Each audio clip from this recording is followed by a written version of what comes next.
little girl ran to the outlaws, screaming for help. What they did left the whole town speechless. The morning sun broke over the false front buildings of Silver Ridge with a light that turned the dusty street into something almost golden, and the outlaws sat at a table outside the saloon, drinking coffee that tasted like mud and eating breakfast that wasn't much better. But it was hot, and it was food, and that was enough for men who'd spent the last 3 weeks sleeping on hard ground and eating whatever they could shoot or steal. There were 5 of them, rough men with harder reputations, men whose names appeared on wanted posters in 3 territories, men whose presence in Silver Ridge made the respectable citizens lock their doors and keep their children inside, made the sheriff nervous, even though he wore a badge and they didn't, because everyone knew that badges meant nothing when you were outnumbered and outgunned and dealing with men who'd already crossed lines that couldn't be uncrossed.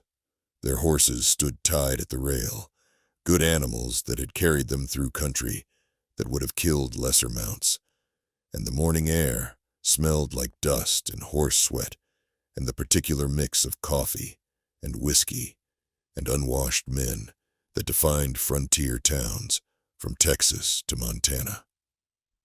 The leader of this group was a man named Cole Garrison, 38 years old, with a face carved by sun and violence into something that looked older than his years, and he sat with his back to the wall, the way men in his profession always did, watching the street and the people and calculating odds and exits, because that's what kept you alive when half the territory wanted you dead or captured. If you love stories about unlikely heroes and the moments when dangerous men choose redemption over violence, hit that like button and subscribe, because what happens next will show you that sometimes the hardest men have the softest hearts when it matters most. Cole and his men had been sitting there maybe 20 minutes, working through plates of beans and bacon and cornbread, when the sound cut through everything else, cut through the morning quiet and the low conversation and the jingle of harness leather, a sound so desperate and raw that every head turned to find its source. A child was running down the middle of the street, a little girl, maybe 6 or 7 years old, in a blue cotton dress that was torn at the hem and dirty like she'd been crawling or falling, and her light brown hair hung loose and tangled around a face that was streaked with tears and dust and an expression of pure terror that no child should ever wear. She was screaming the word "please" over and over, her small voice breaking with sobs, and she ran toward the saloon with an urgency that spoke of something worse than fear, spoke of desperation that had pushed past everything else, past shyness and caution, and the lessons children learned about not bothering strangers.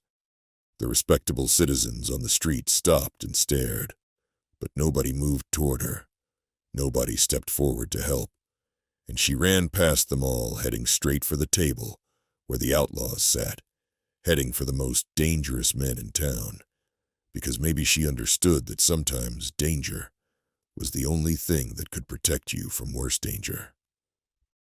Cole was on his feet before the girl reached them, moving with a speed that surprised everyone, including himself, and he knelt down in the dust as she stumbled to a stop in front of him, her small chest heaving with sobs that shook her whole body. "Please, mister," she gasped, and her voice was so small and broken that something in Cole's chest tightened painfully. "They're hurting my mama. Please help her. They're gonna kill her." The words tumbled out between sobs, and Cole put his hands on her shoulders, felt how badly she was shaking, and he made his voice as gentle as it could be, which wasn't very gentle, but was the best he could manage. "Where's your mama, little one?" he said, and the girl pointed back down the street toward the edge of town where a cluster of rough cabins sat near the creek, the kind of places where people lived when they couldn't afford anything better. "The old Miller place," she said. "2 men came this morning. They're drunk and they're hitting her, and she told me to run and get help, but nobody will come." She looked up at Cole with eyes that held too much knowledge for a child. Eyes that had seen things that would haunt her forever. And she said, "She's bleeding real bad, mister. Please." Cole looked at his men and saw his own thoughts reflected in their faces.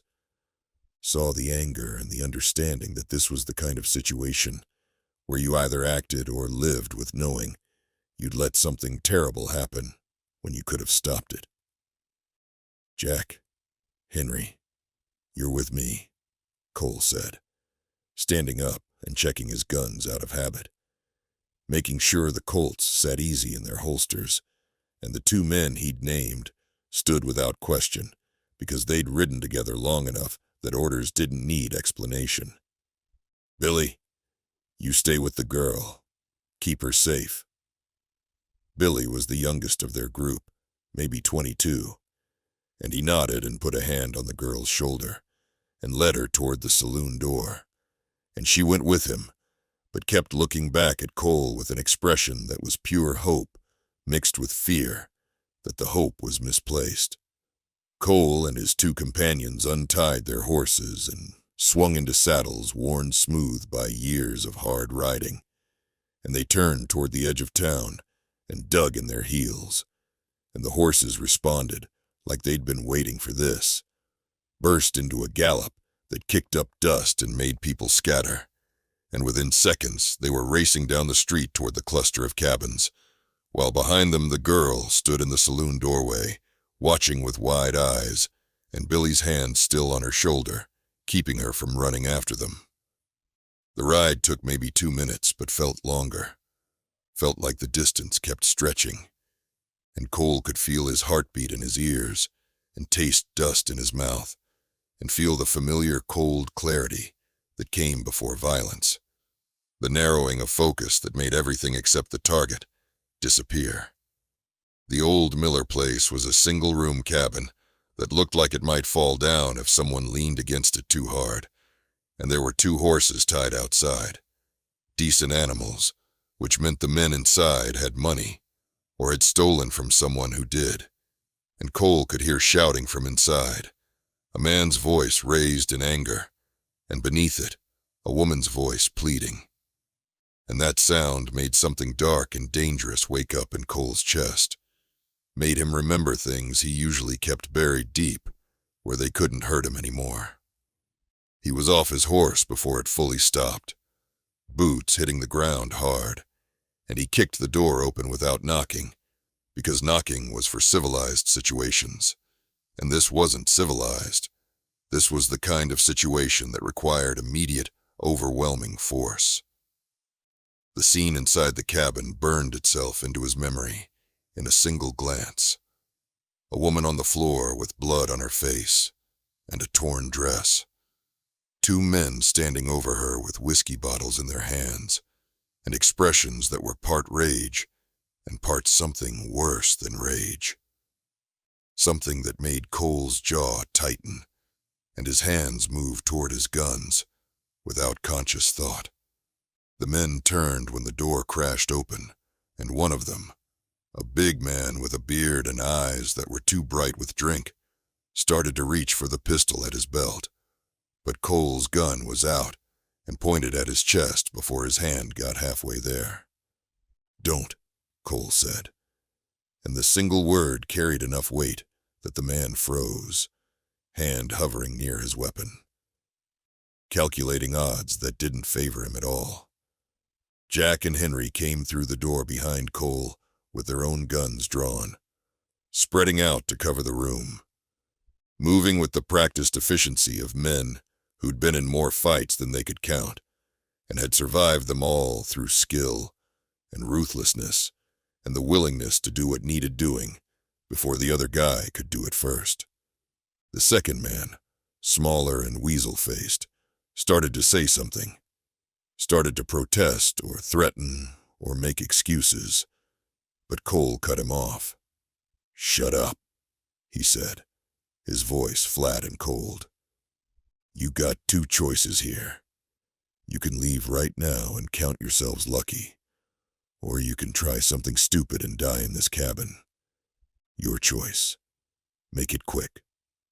The woman on the floor stirred, raised her head, and Cole could see she'd been beaten badly. One eye swollen shut, lip split, bruises on her arms and neck, and the sight made the dark thing in his chest grow larger and colder. The big man with the beard looked at Cole and seemed to be measuring him, seemed to be considering whether he could draw and fire before Cole shot him. And Cole watched him go through that calculation and saw the moment when the man's nerve broke, saw fear replace bravado in his eyes. "We don't want trouble," the big man said, which was a lie because men who beat women were always looking for trouble with people weaker than them. But Cole let it pass because ending this without more bloodshed was preferable, even if part of him wanted to put bullets in both of them just for what they'd already done. "Then get out," Cole said. "Get on your horses and ride away. And if I ever see either of you again, I'll kill you where you stand. That's a promise." The two men moved toward the door, moving carefully with their hands visible. And as they passed Cole, he said, "Who are you to her?" gesturing at the woman without taking his eyes off them.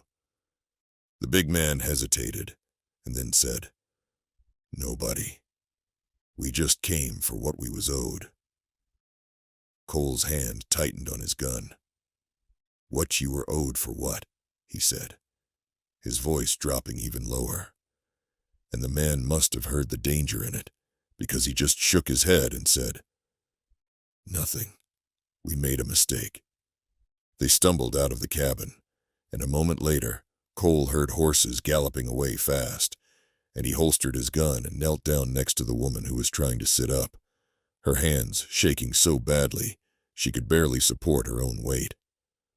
"Ma'am, I'm Cole," he said, and he kept his voice gentle because she'd been hurt enough and didn't need more fear added to what she was already carrying. "The little girl, your daughter, she came and got us. She's safe. She's at the saloon with one of my men."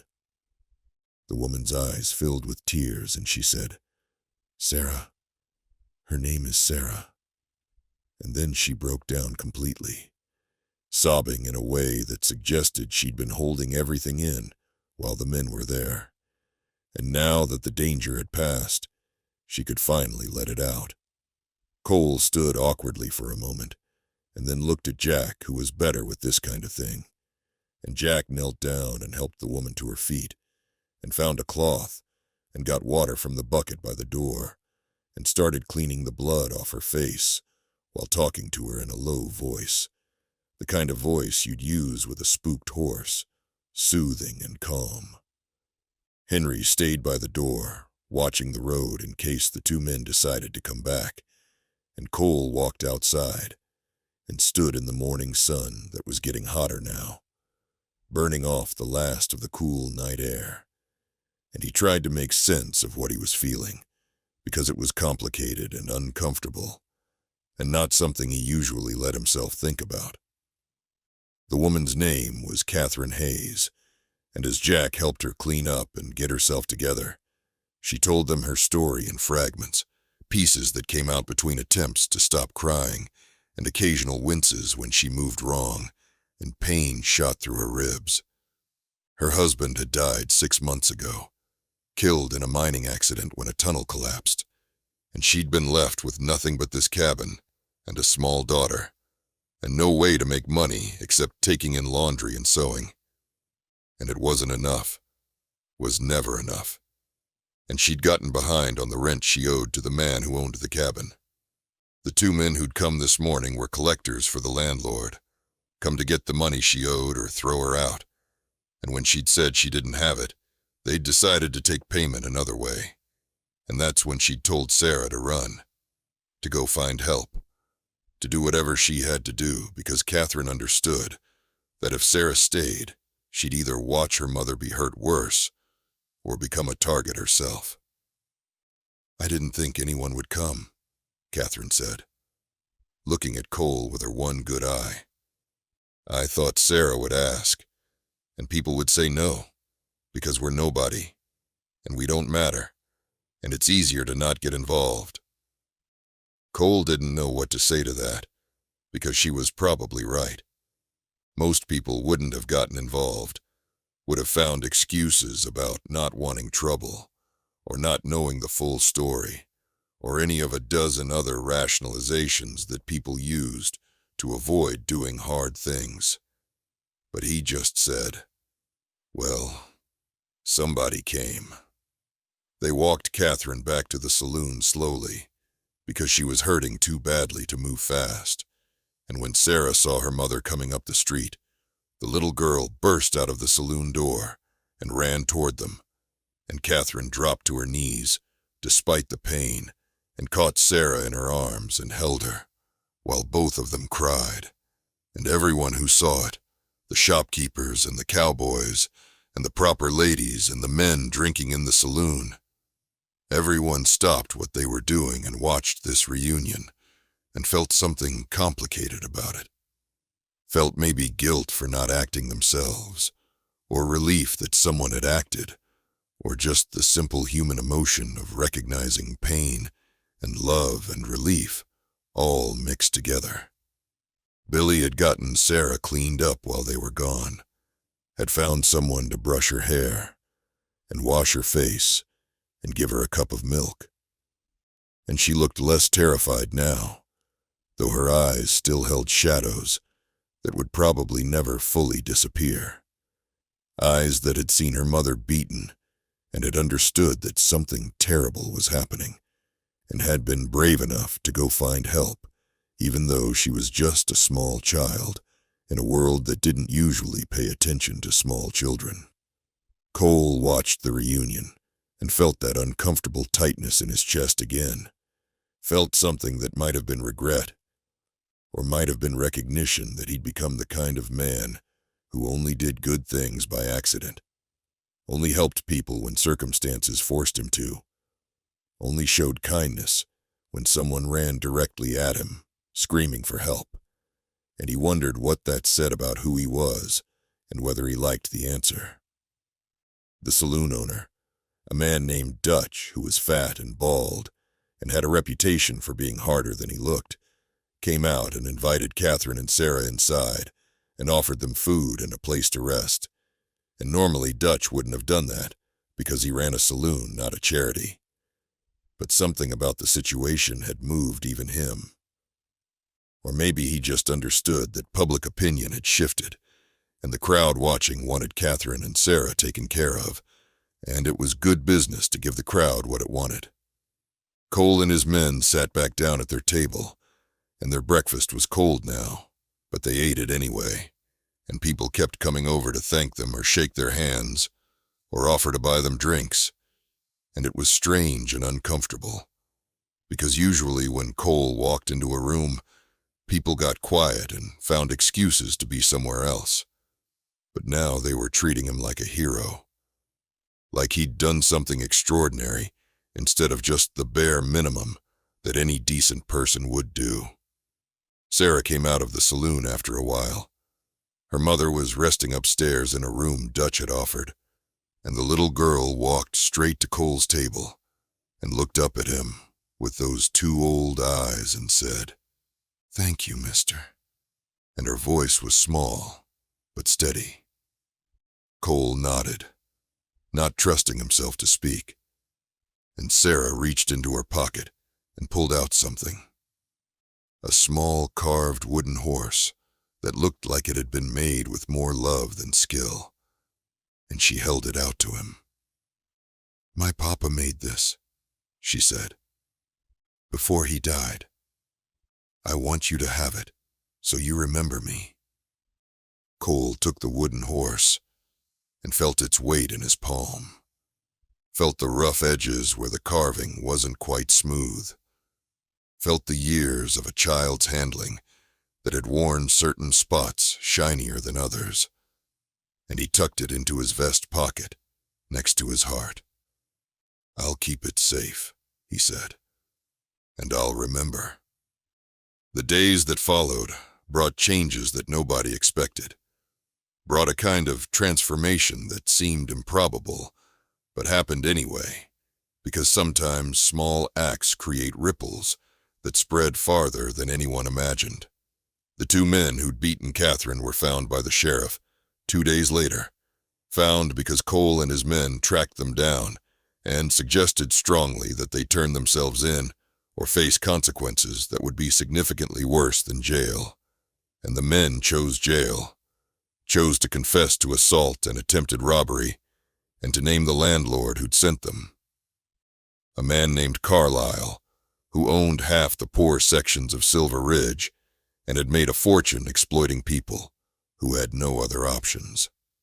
The sheriff, motivated by public pressure, and maybe by a guilty conscience about all the times he'd looked the other way when Carlisle's men collected rent with violence, actually arrested Carlisle and charged him with conspiracy.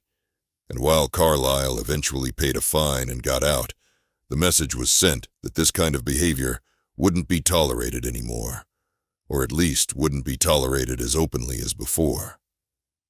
Catherine and Sarah stayed in Silver Ridge with help from the community that suddenly decided to care. People donated furniture and clothes and food, and Catherine found work sewing for the general store. And slowly they rebuilt something resembling a life. Rebuilt it with scars and memories that would never fully fade, but at least rebuilt it with hope that things could be better. Cole and his men stayed in Silver Ridge longer than they'd planned. Stayed because leaving felt wrong somehow. Felt like abandoning something they'd started. And in the weeks they were there, they became fixtures in the town, in a way they'd never been fixtures anywhere else. They still slept with guns under their pillows, and they still watched their backs, and they were still wanted men with prices on their heads. But the people of Silver Ridge treated them differently. Treated them like protectors instead of threats. And it was strange and unsettling, and maybe a little bit pleasant in a way Cole wouldn't admit out loud. Sarah would come find Cole sometimes, would sit near him while he cleaned his guns or checked his horse, or just sat on the saloon porch watching the street, and she'd tell him about her day or show him things she'd found, or sometimes just sit quietly, enjoying his presence, the way lonely children will attach themselves to anyone who shows them kindness. He wasn't good with children, had no experience with them, and no natural talent for understanding what they needed. But he tried, and Sarah seemed to appreciate the trying, even when it was awkward and uncertain. One Sunday afternoon, when the heat was particularly oppressive, and most people were staying inside where it was cooler, Sarah came running to find Cole with something clutched in her hand, and when he asked what it was, she opened her palm to reveal a piece of paper folded small, and when he unfolded it, he found a drawing done in pencil and colored with whatever she could find. A drawing of a man kneeling in the street, and a little girl running toward him, and horses and buildings, and other men watching. And it took him a moment to realize it was them. It was that morning, when she'd come running for help, and he'd knelt down to listen. And the detail was impressive for a child her age, the emotions somehow captured in simple lines and shapes. "That's you saving me and Mama," Sarah said proudly. "I drew it so I wouldn't forget." Cole looked at the drawing for a long moment and felt that tightness in his chest again. Felt something that might have been pride, or might have been sadness, that it had taken a desperate child to make him do something decent. and he folded the drawing carefully and put it in his saddlebag where it would stay safe. "That's real good," he said. "Thank you." Sarah smiled, the first genuine unreserved smile he'd seen from her, and then she ran off to play, back to being a child at least for a moment. And Cole sat there thinking about the drawing and about what it meant that someone had captured him doing something good, captured evidence that he was more than just an outlaw and a killer, that somewhere inside him was still capable of being the kind of man who'd kneel in the dust to help a frightened child. Summer turned toward fall, and Cole knew they needed to leave, needed to move on before staying too long made them comfortable and comfortable, made them careless and careless, made them dead or captured. And one morning, he told his men to get ready, told them they'd ride out the next day, and everyone understood this had been coming, but nobody seemed happy about it. That evening, Catherine came to find Cole, found him at the stable, checking his horse's shoes and making sure everything was ready for hard travel. And she stood in the doorway with the setting sun behind her, turning her into a silhouette, and she said, "I heard you're leaving." Cole nodded, not looking at her because looking at her made things complicated. "Time to move on," he said. "We stayed too long already." Catherine came closer, and he could see she'd healed well. The bruises were mostly gone now, and she'd put on a little weight and looked less haunted. Looked like someone who might actually have a future, instead of just surviving day to day. "Sarah's going to miss you," Catherine said. "She talks about you all the time. You're her hero." Cole made a sound that might have been a laugh, or might have been something else. "I'm nobody's hero," he said. "I'm just someone who was there when you needed help." Catherine shook her head. "You're more than that," she said. "You could have ridden past. Most people did. But you stopped and you helped and you didn't ask for anything in return. That's the definition of a hero, whether you like it or not." They stood in silence for a moment, and then Catherine said, "If you ever want to stop running, if you ever want to settle somewhere and try living a normal life, you'd be welcome here. Sarah would love it, and I—" She paused, searching for words. "I'd love it too."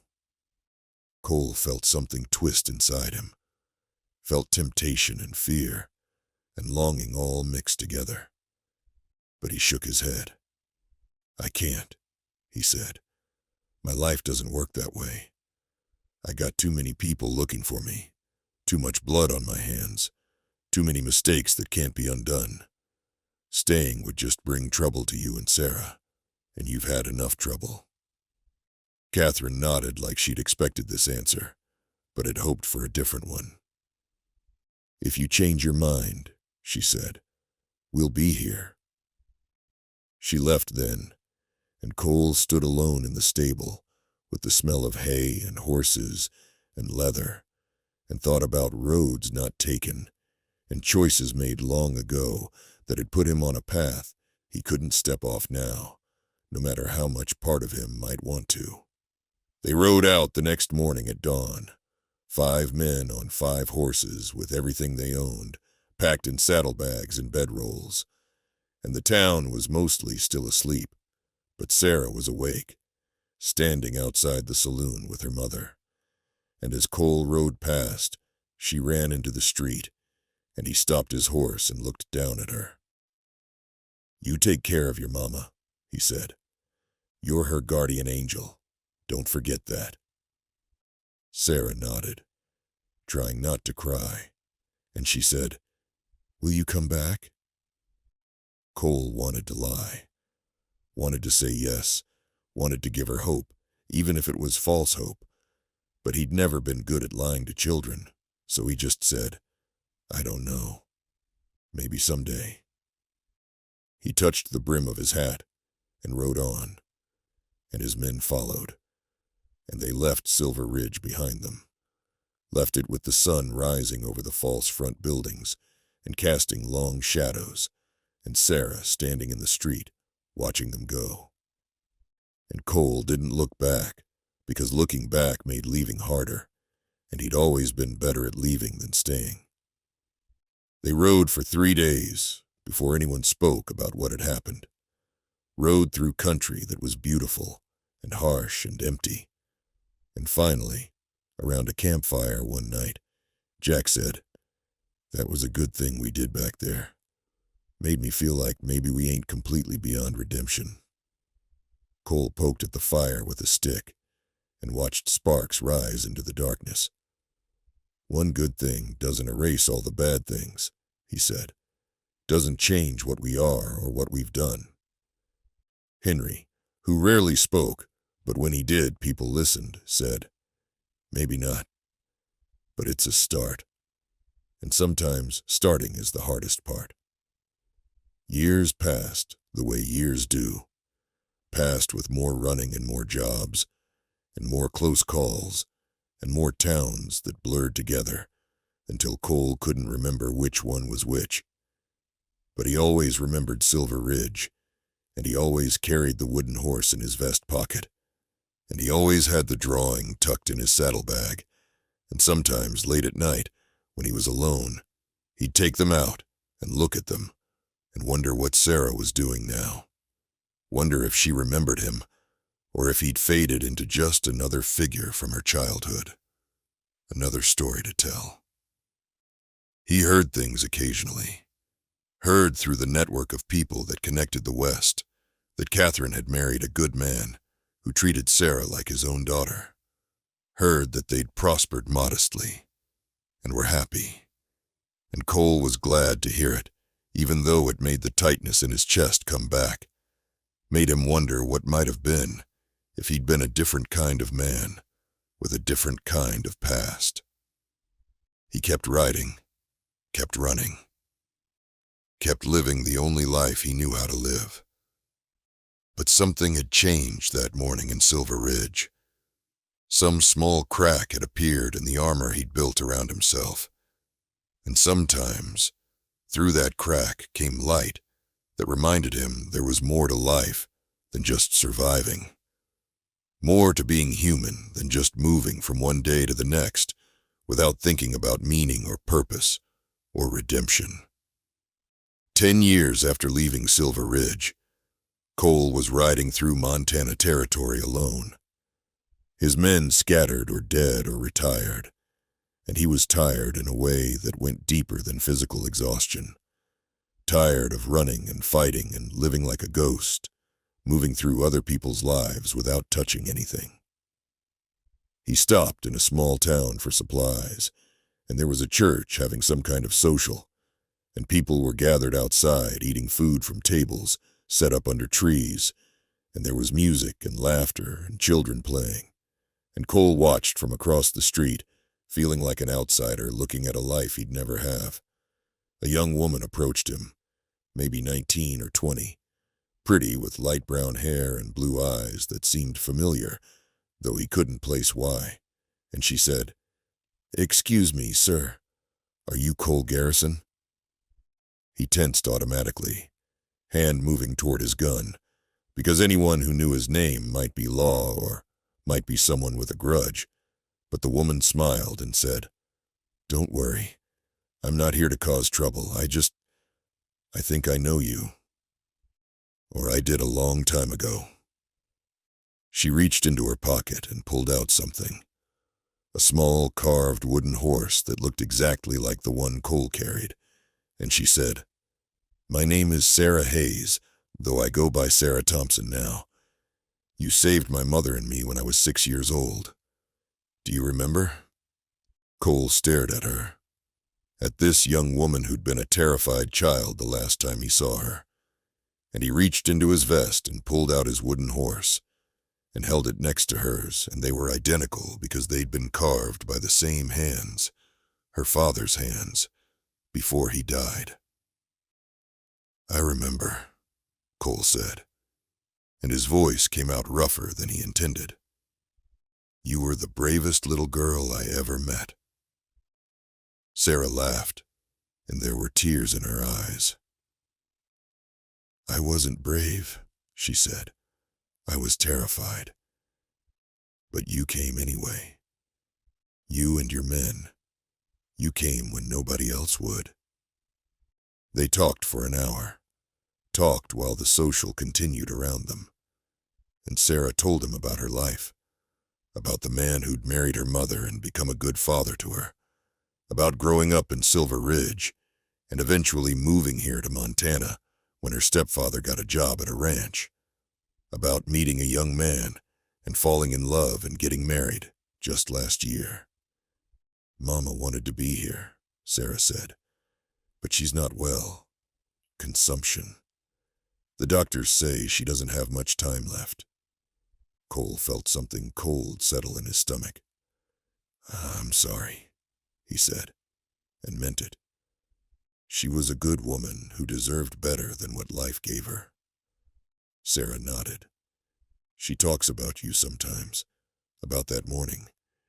She says you gave her hope when she'd lost it, showed her that there were still good men in the world, even if they rode with outlaws." Sarah reached into her other pocket and pulled out something else, a folded piece of paper yellowed with age, and Cole recognized it even before she unfolded it, recognized the drawing she'd made all those years ago of a man kneeling in the street and a girl running toward him. "I kept this," Sarah said.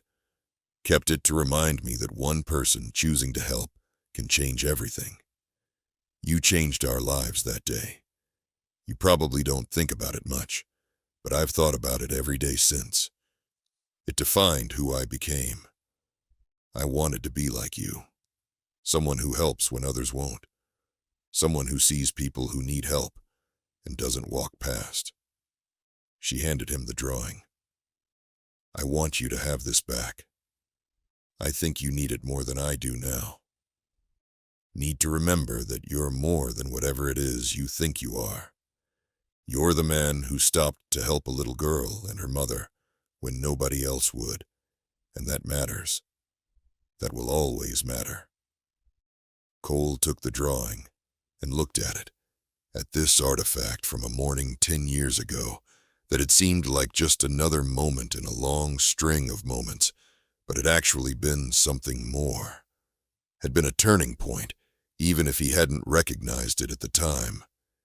And he felt something break loose inside him. Some knot that had been tied for decades suddenly coming undone.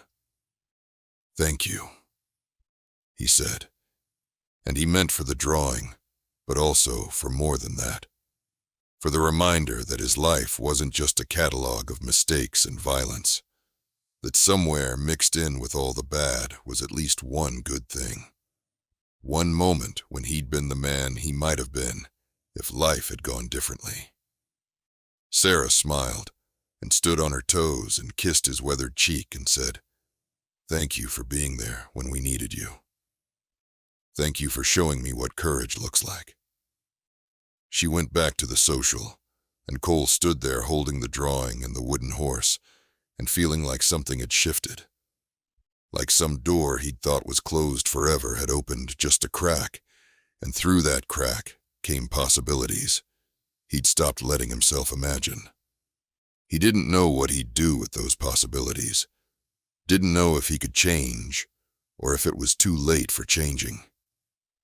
But he knew that Sarah was right, that the man who'd knelt in the dust to help a terrified child was still in there somewhere, under all the layers of violence and cynicism and self-protection.